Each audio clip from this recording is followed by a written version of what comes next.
신학교 시절에 저는 그 영성신학이라는 학문을 만났고 그 학문을 공부하며 내가 이걸 공부하기에 신학교에 왔구나 하는 생각까지 들 정도였습니다.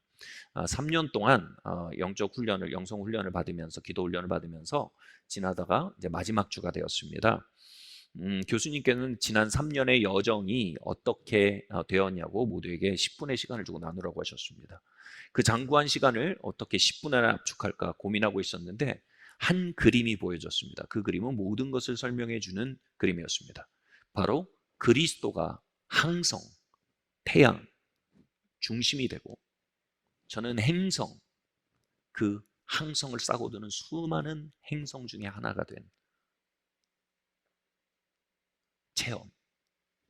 그것이 바로 기도를 통해 제 삶에 일어난 변화였던 것입니다. 그 그림은요, 이 전제를 이미 가지고 있는 겁니다. 이전에는 제가 모든 것의 중심, 항성이었고 다른 것들은 나를 둘러싸고 있는 행성이었음을 전제하고 있는 것이죠. 심지어는 그리스도도요. 심지어는 사역도요. 내가 살아가는 모든 관계들까지도 나를 중심으로 돌아가는 행성이며 나는 그 중심인 항성이었음을 시인하는 고백인 것입니다. 제 딸 중 한 아이가 예배를 드리다가 찬양 시간에 실수를 했답니다. 그 이름 아름답도다, 그 이름 아름답도다, 나의 주 예수 그리스도, 그 이름 아름답도다, 예수 그 이름이라는 아름다운 찬양입니다. 이 노래를 부르다가 그 이름 아름답도다, 그 이름 아름답도다, 나의 주 그리스도, 예수, 그 이름 아름답도다, 예수 내 이름, 이렇게 불렀다. 근데 아무 자각을 못하고 몇 번을 그렇게 불렀답니다. 그러다가 자신이 어떻게 노래하고 있는지 알고 자신의 입에서 나오는 소리를 듣고 그 실수를 깨닫고 등골이 오싹했답니다. 스스로를 재림 예수로 선포하고 자신을 높이고 있었던 것입니다. 사이비 교주 꿈나무가 된 것입니다. 그런데 영성 수련 기간에 제가 얼마나 인생이 실수로 가득해 있는지 깨닫게 된 것입니다. 제가 모든 것의 중심으로 제 자신을 애주중지하며 높이면서 예수님까지도 항성으로 만들었다니, 그분의 사역까지도 항성으로 만들었다니, 이런 삶이 교주 꿈나무가 아니고 뭐란 말입니까? 이게 사이비적 삶이 아니면 무엇이겠습니까? 그리고 이것은 저만의 이야기는 아닙니다. 회개의 단어는요, 헬라어로 메타노이아입니다.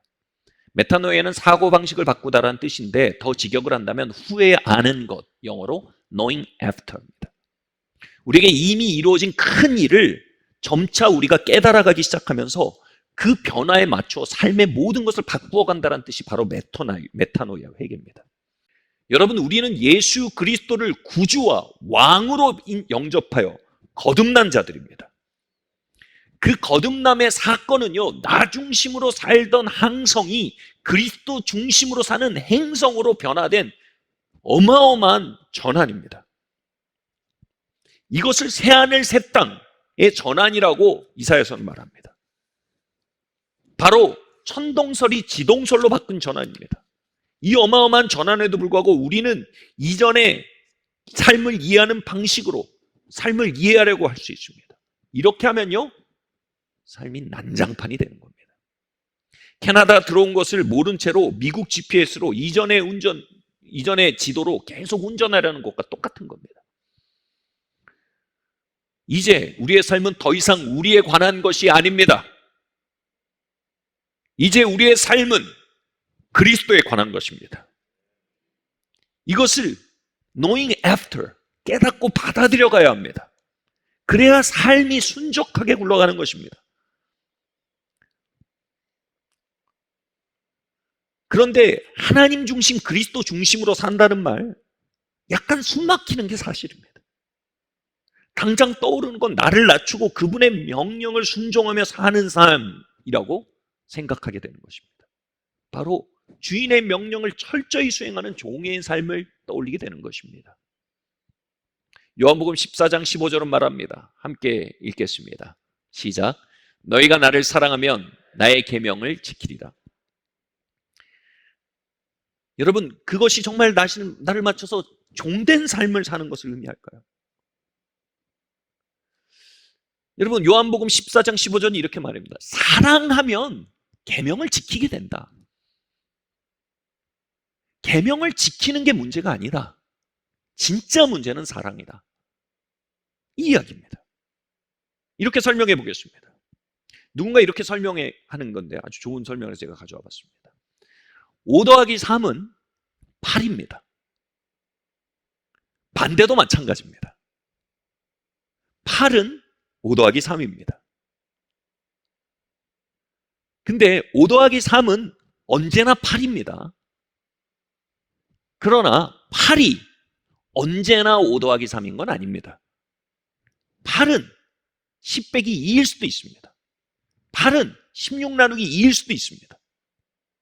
8은 9 빼기 1일 수도 있습니다. 이 반대 경우는요, 수백만 가지의 가능성이 있습니다.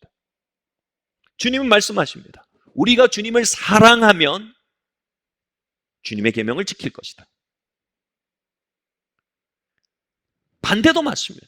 주님의 계명을 사랑하면, 주님의 계명을 지키면 주님을 사랑하는 것이다. 그러나 이 반대에는요, 수많은 가능성이 있습니다. 주님을 사랑하지 않으면서도 주님의 계명을 지킬 수많은 가능성이 있습니다.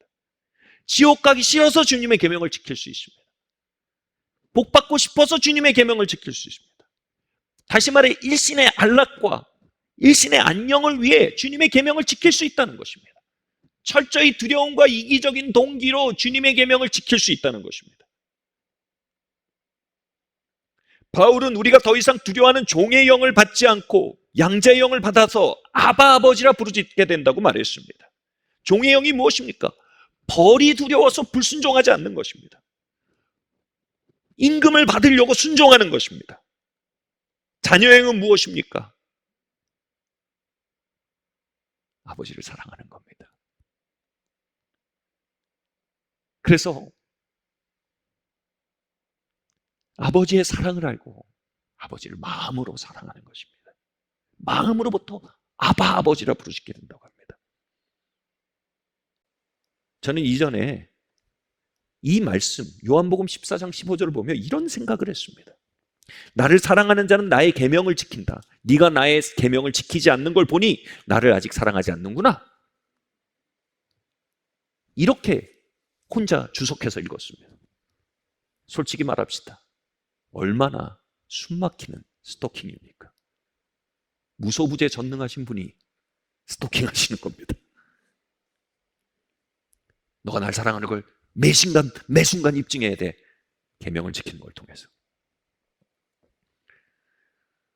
저는 사랑하는 걸 입증하기 위해 더 순종하려고 했습니다. 그러나 완전한 순종은 전혀 불가능했고 저는 언제나 그분을 사랑하지 않는 자로 들통날 뿐이었습니다.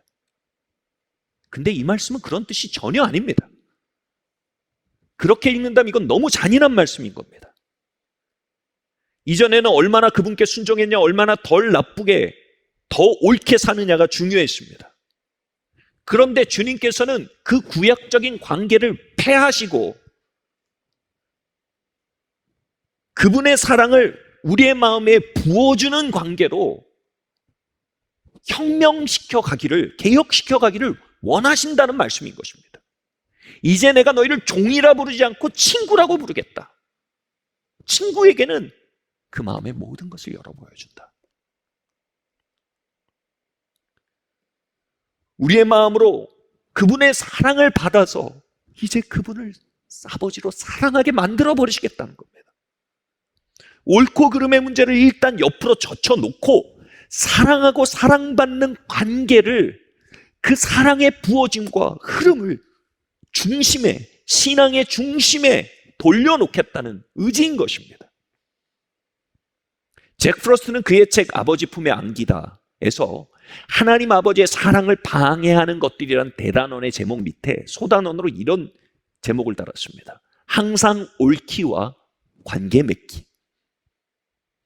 항상 옳기는요, 항상 옳아야 한다는 생각은요, 하나님의 사랑을 방해하는 가장 큰 우상입니다.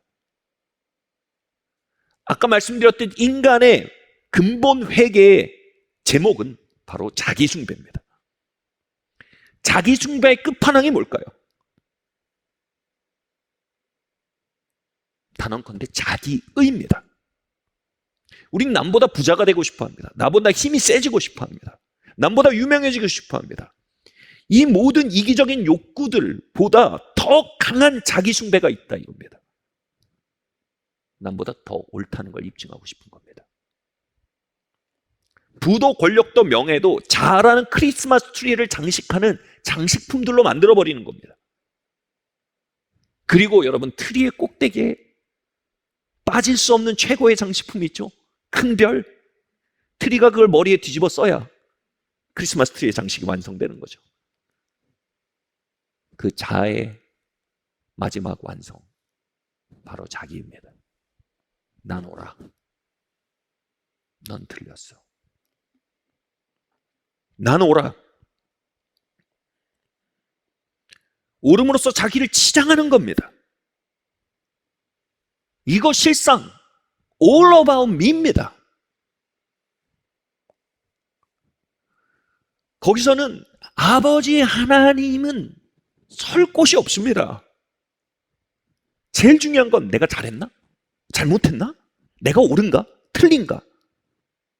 남들이 나를 어떻게 판단할까?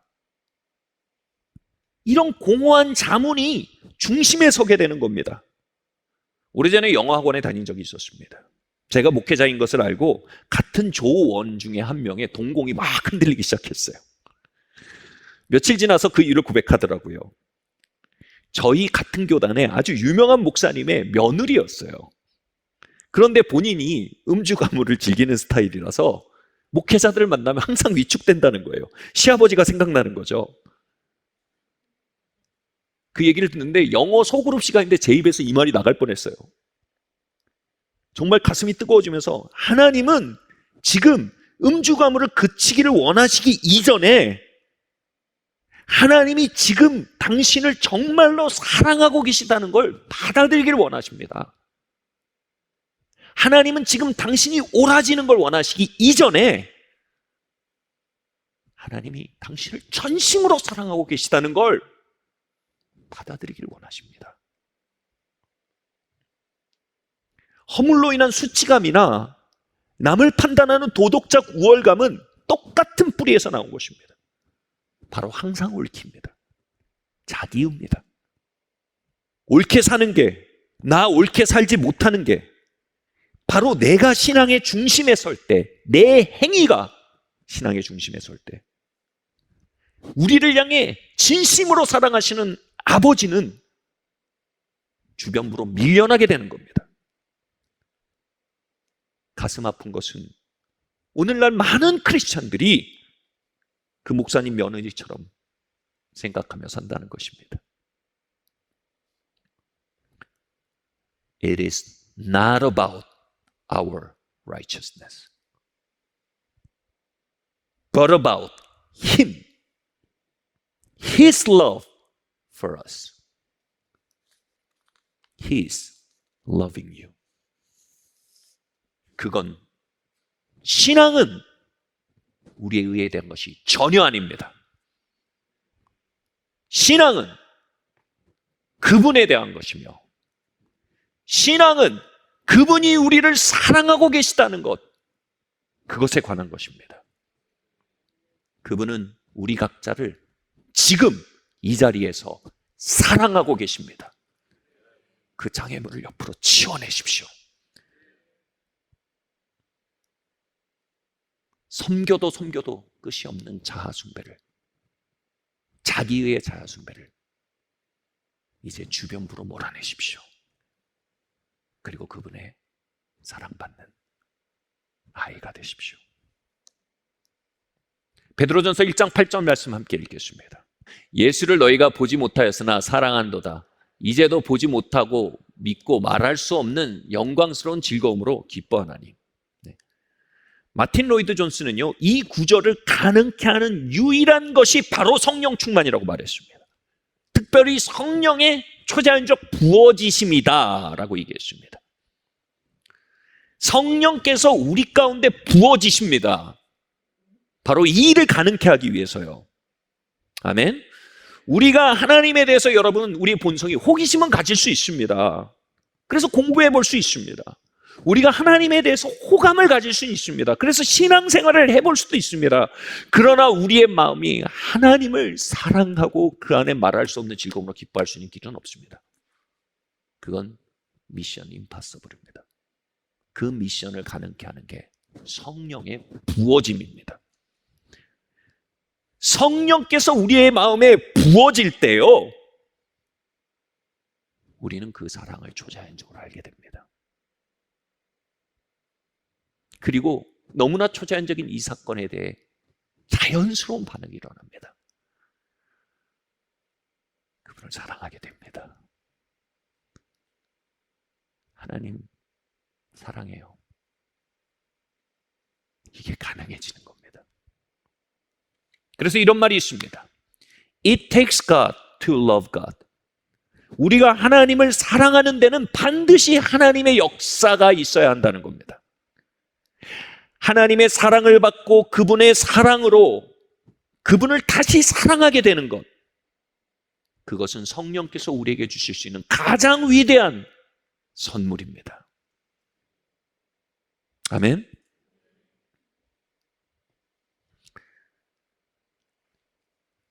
하나님을 사랑하는 마음은 성령이 부어진 마음의 시금석입니다.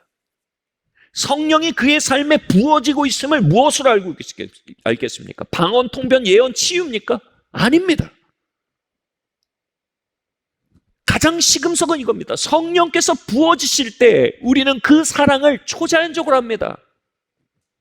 그 사실을 아는 게 아니고요, 하나님 나 사랑하시지는 사실을 아는 게 아니라 그 사랑을 압니다. He's loving me now.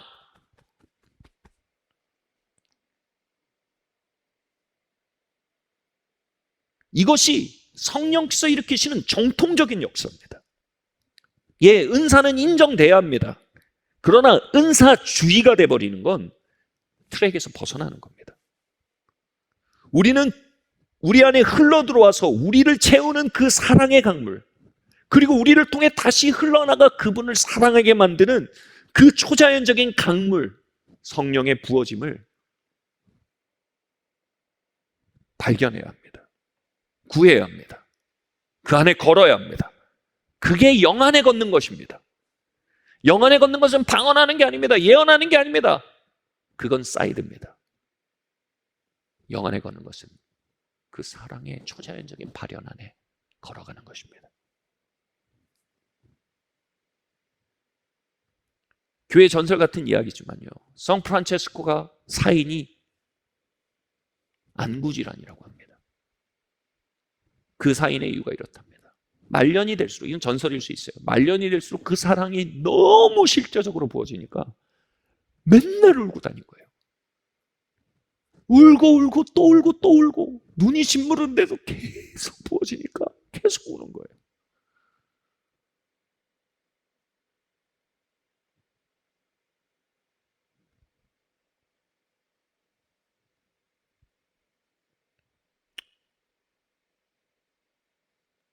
여러분, 그게 성령의 역사입니다.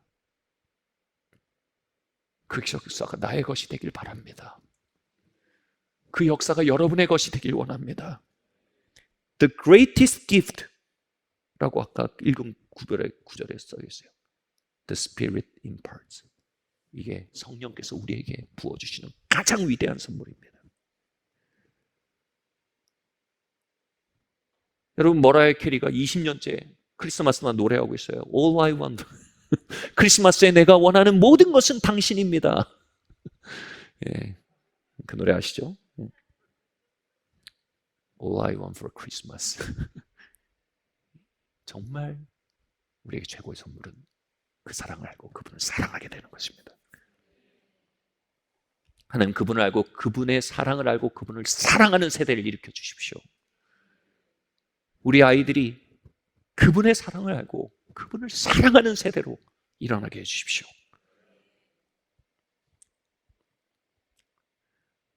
그렇게 중심에 그분의 사랑을 알고 그분을 사랑하게 되는 것이 중심으로 돌아올 때 그 안에는 항상 옳기라는 수치와 교만이 밀려나갑니다. 그리고 중심에 뭐가 들어온다고요? 베드로전서 1장 8절 말합니다. 같이 말할까요? 영광스러운 즐거움. 영광스러운 즐거움이 신앙에 회복됩니다.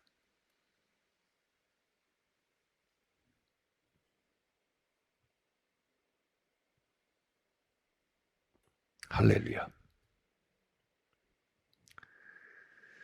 앤드류 머레이는요, 그리스도의 영이란 책에서 성령에 대해서 이렇게 설명했습니다. 한번 읽어보겠습니다. 시작. 우리 안에 영이 있다. 그것은 우리 모든 것을 알고 있다. 그것이 떠나면 우린 죽는다. 그것은 우리의 본질이고 우리의 우리됨을 결정짓는 가장 핵심적인 요소이다. 이와 같은 방식으로 하나님의 영은 누구도 알지 못하던 하나님의 가장 깊은 것들을 알고 하나님의 본성을 결정짓는다. 아멘.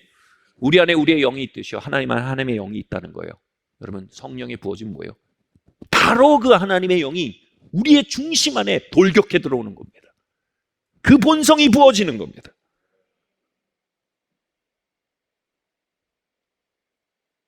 우리가 하나님의 사랑을 초자연적으로 부어져 받는다는 것은요, 바로 하나님의 영을 받는다는 겁니다. 여러분, 어떤 성경의 구절도요, 하나님을 규정하는, 단정하는 구절이었습니다. 하나님이 능력입니다란 말 없습니다. 하나님이 거룩입니다란 말 없습니다. 단 한 구절만 있습니다. 하나님은 사랑이니라. 사랑은 그분의 본성입니다. 그분은 못하시는 게 있습니다. 사랑하지 않는 겁니다.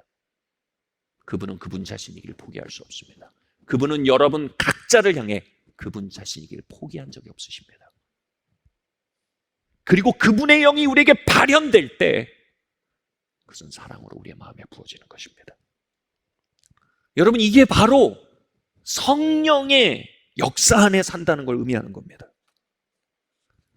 그 사랑의 강물을 끊임없이 받고 끊임없이 흘려보내며 그 사랑의 강물 안에 끊임없이 아버지를 사랑하고 아버지의 세계를 사랑하는 것, 이것이 바로 영 안에 사는 것을 의미합니다. 방언과 통변과 예언과 환상 속에 사는 걸 말하는 게 아닙니다. 물론 그것을 인정하지만요, 그걸 의미하는 건 아닙니다.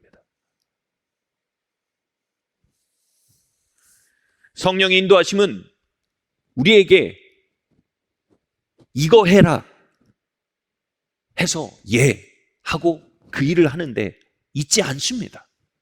저는 예전에 성령 안에 산다는 걸 그렇게 생각했어요. 하나님, 이거 좋으세요? 이거 할까요? 그래, 해라. 하나님, 오늘 뭐 할까요? 이거 해라. 하나님, 이 사람 만나면 뭐 할까요? 이거 해라. 오늘 누구 만날 거예요? 이거 해라. 여러분, 이렇게 하나님과 만나고 접점을 갖는 건 종의 방식이에요. 명령과 그에 따른 순종 불순종으로 관계가 형성되는 겁니다. 하나님은 더 나은 방식을 원하세요. 그분의 본성을 우리 안에 붓기 원하세요. 그리고 그 강물을 따라 살기 원하세요. 여러분, 하나님은 사랑이십니다. 하나님의 영이 여러분에게 임한다면 어떤 일이 벌어지겠습니까? 하나님의 본성, 하나님의 성질이 여러분 눈빛에서 나오는 겁니다. 여러분 음성에서 나오는 겁니다.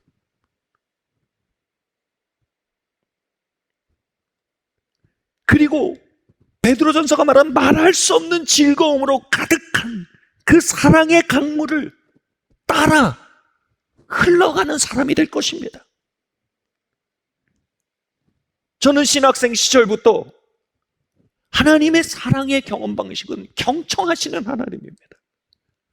하루를 피곤하게 살고 집에 가기 전에 항상 학교 앞에 있던 교회당 지하에 내려가서 그곳에서 제 마음에 있는 이야기들을 털어놓았습니다. 그러면 너무나 아름다운 그분의 임재가 마치 턱을 괴고 제 눈빛을 바라보면서 그 이야기를 듣는 것처럼요, 제 얘기를 들어주셨어요. 그럼 저도 알 수 없던 그 마음의 이야기들을 그분의 경청이, 그 귀가 그 마음에 의해서 끌어올려 주신 거예요. 그곳에서 울고 웃으며 그분의 그 큰 귀의 경청에 마음을 쏟아내고 그 마음에 하나님의 사랑이, 경청의 사랑이 흘러들어왔던 경험들이 있습니다. 그것이 없이는 저는 신학생 9년의 시간, 학부신대원 대학원까지 통과할 수 없었을 겁니다. 근데 그 사랑이 흘러들어와 이제 사역할 때 그 사랑이 흘러가는 순간들을 경험합니다. 특별히 기도 지도를 할 때 사람들이 자신의 마음의 이야기, 기도의 이야기를 할 때 제 안에 있던 그 경청의 강물이 흘러나갑니다. 그들의 마음의 이야기를 들으시는 하나님, 마음의 이야기에 관심을 기울이시는 하나님의 임재가 그곳에 나타날 때 그들은 울고 만져지고 치료되고 하나님을 만나고, 그렇게 하나님은 그 자리에 흘러나가실 수 있는 겁니다. 거기서 하나님이 너 오늘 이 사람 들어라, 10분 더 들어라, 5분 더 들어라, 눈을 깜짝여라, 그건 종입니다. 그들의 마음에 이야기를 듣고자 하는 자원하는 심령, 그것을 소중히 여기는 그 본성으로 하나님은 그 자리에 발현하시는 겁니다. 우리가 그 본성을 마시기 시작할 때 첫 번째 나타나는 놀라운 일은요, 바로 그 본성이 우리를 통해 흘러나간다는 겁니다. 우리는 우리의 것으로 사람들을 섬기지 않아야 합니다. 살리는 것은 영이니 육으로 난 것은 육이라고 했습니다. 육은 무익하니라고 했습니다. 그분의 부으신 사랑으로 그것의 흘러나감을 따라 걸어나갈 때, 때론 누군가를 향해 말할 수 없는 친절함으로, 누군가를 향해 말할 수 없는 자비로 그것이 흘러나갈 때 우린 그것을 성령님으로 하는 것입니다. 어느 날 아이들 방문을 지나갈 때 마음에서 따뜻한 것이 흘러나갑니다. 방문을 열고 들어가서 아이를 안아주거나 등을 도닥여주거나 하게 되는 겁니다.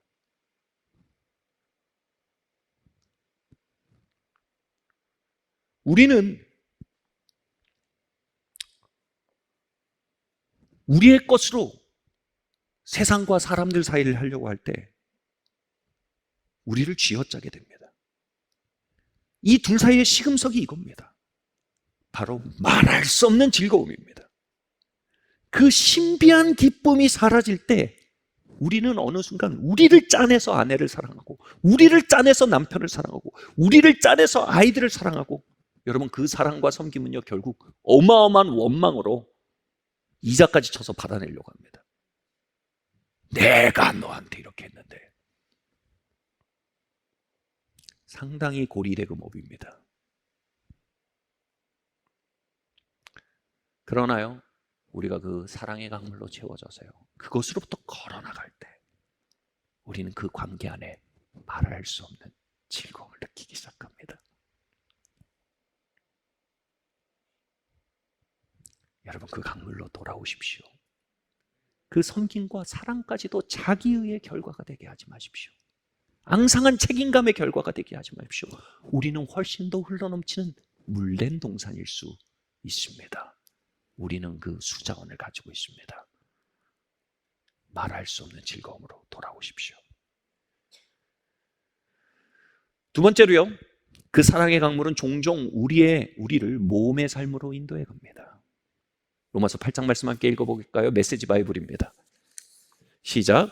하나님의 영이 우리를 손짓해 부르고 계십니다. 해야 할 일들, 가야 할 곳이 얼마나 많은지요.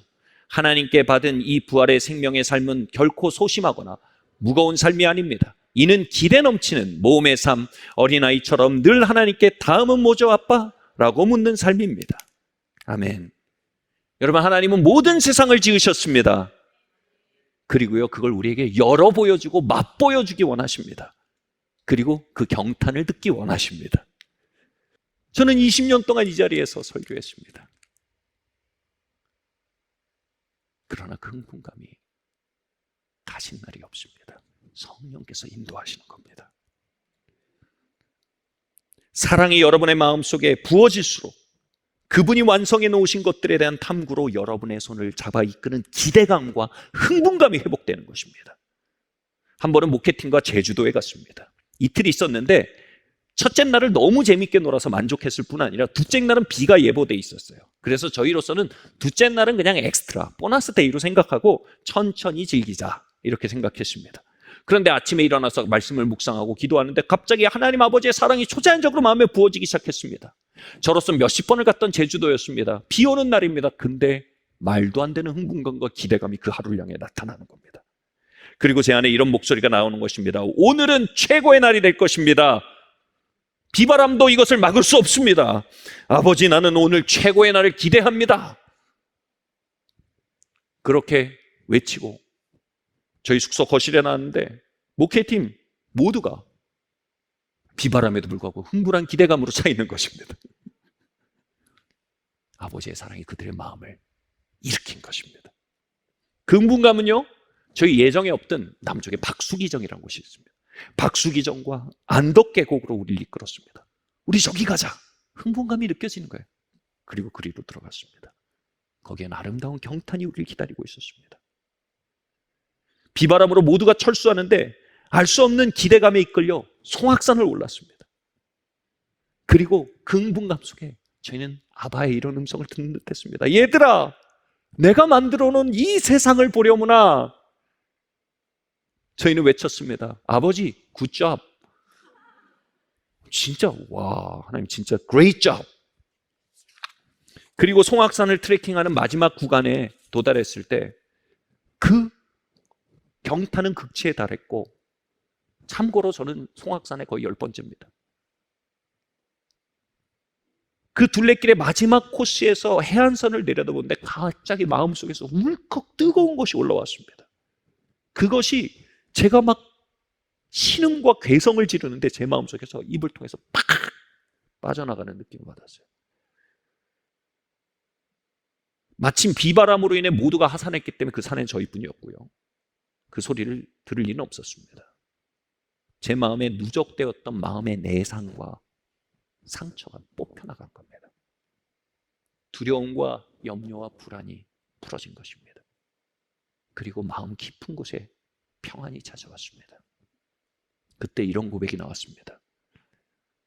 아, 아버지, 한 번 더 살아낼 수 있을 것 같아요. 다음은 뭐죠? 이전까지는 이런 뉘앙스였어요. 주님, 더 못 가겠어요. 다음엔 또 뭔 일이 닥칠까요? 그런데 그 사랑의 강물이, 그 흥분감이 두려움과 염려를 밀어내자 아버지, 다음은 뭐죠? 당신과 함께 다시 한번 모험해 보고 싶어요. 우리 서울에 돌아가면 한 번 더 달립시다, 아버지.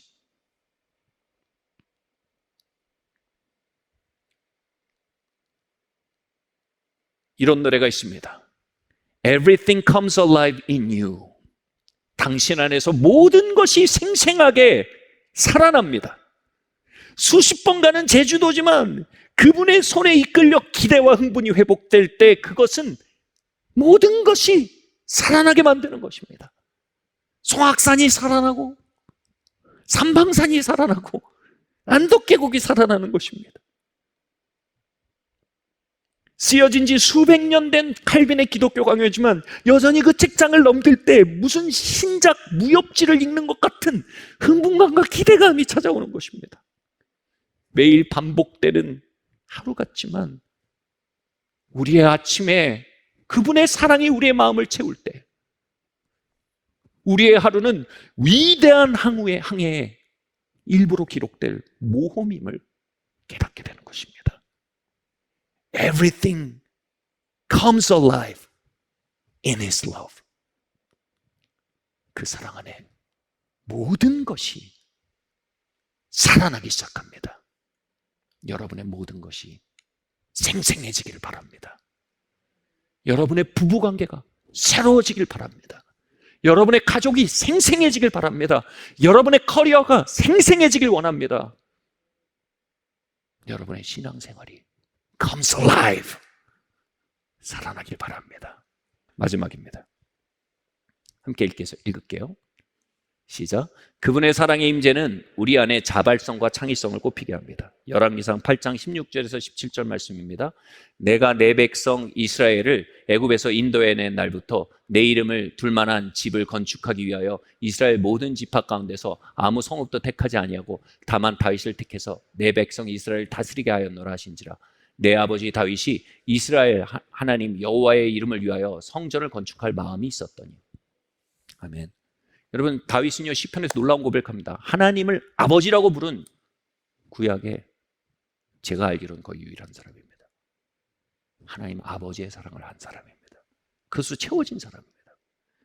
아버지의 사랑으로 채워질 때 이런 게 일어납니다. 자발성과 창의성이 일어납니다. 아버지의 마음 반대는 뭐예요? 종의 마음이 있습니다. 종은 자발성과 창의성이 없어요. 시키는 것만 하는 겁니다. 근데 자녀는요 자발적이고 창의적입니다. 제 첫째 아이가 아주 꼬마일 때입니다. 아이가 아마 잘 기억하지 못할 정도일 거예요. 제가 당시 개척 초기인데 지치는 일이 많았습니다. 집에서 우거지상을 하고 지쳐 있으면 그 꼬마가 저에게 와서 제 등을 이렇게 도닥였어요. 그리고 지가 먹던 꿀짱구를 저에게 이렇게 줬어요.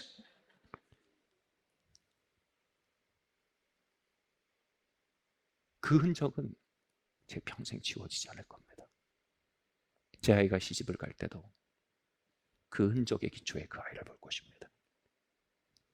그 흔적 위에 서서 아이 전체의 삶을 축복할 겁니다.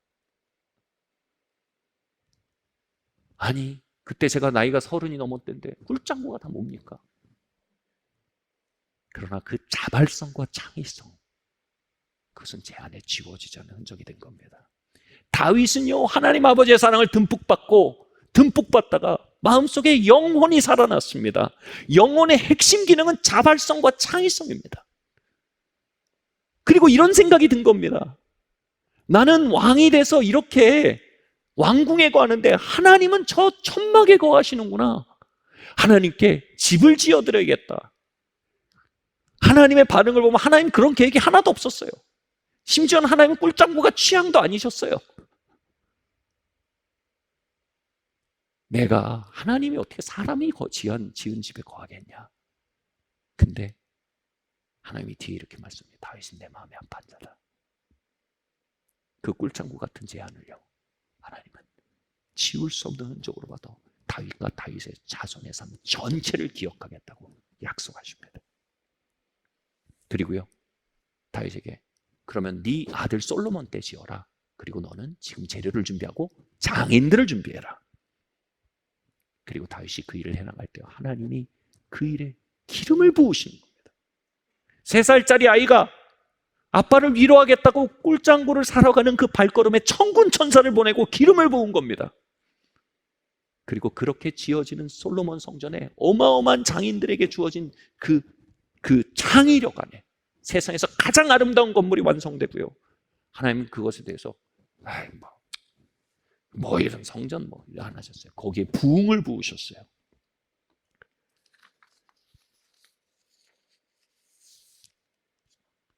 저는 산타시티를 좋아합니다. 이 행사 동안 꽃 피어난 영혼들 속에 일어나는 자발성과 창의성들이 처음에 답답하죠. 차라리 시켰으면 좋겠어요. 이렇게 해라, 저렇게 해라, 뭐 해라, 청소해라, 뭐 해라, 선물 포장해라. 제일 힘든 게 뭐예요? 사람들을 축복해 보세요. 거기에 다양한 자발성과 창의성이 꽃 피어납니다. 그리고 하나님 거기에 기름 부으십니다.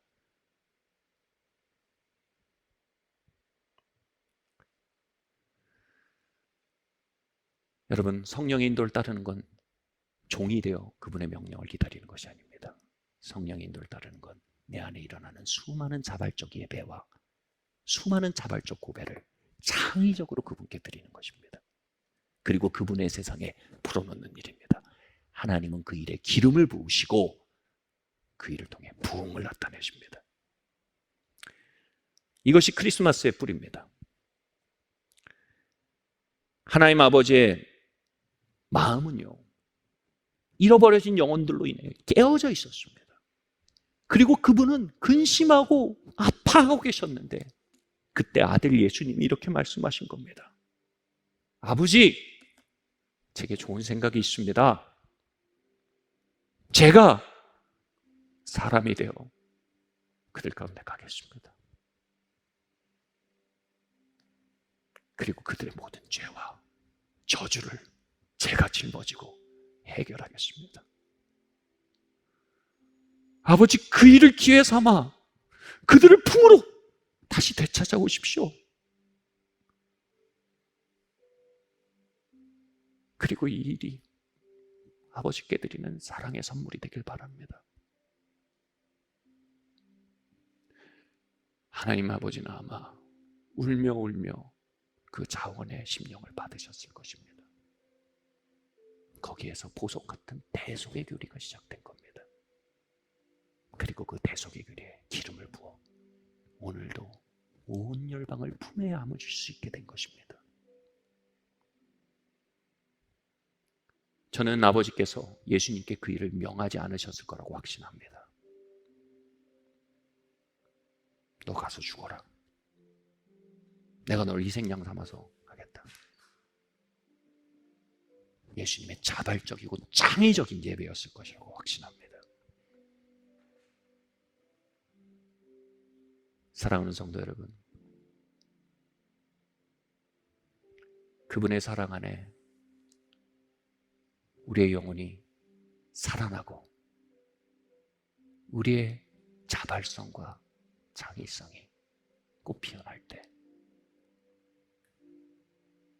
여러분이 가는 곳에는 구원과 부흥이 흘러가는 놀라운 생명의 현장이 될 것입니다.